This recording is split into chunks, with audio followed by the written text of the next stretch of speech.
یه سوال بپرسم، این دقیقا چی کار میکنه؟ فیگور دست راست میخوام لیوان بخریم.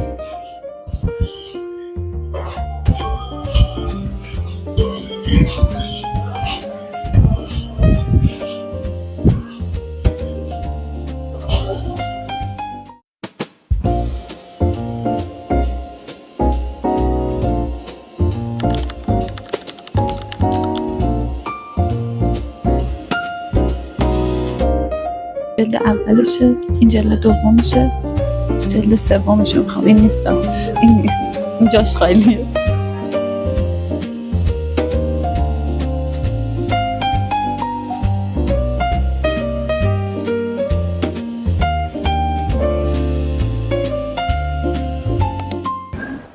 سه تا چیز میخوایم: شلوار، شمع پاییزی، لیوان پاییزی.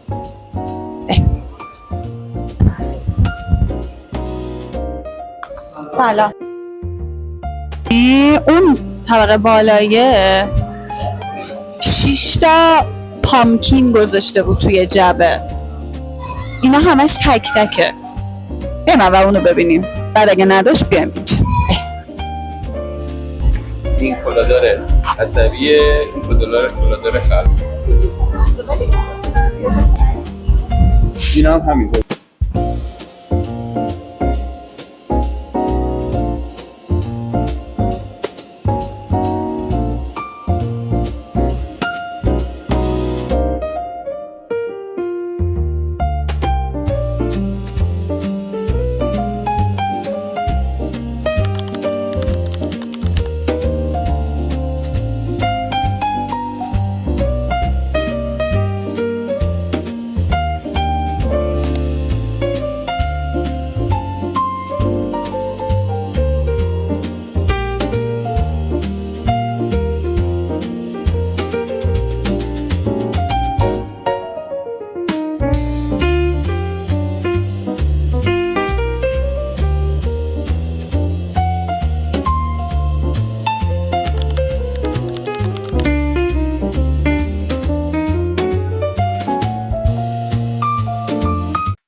خب ما برگشتیم خونه.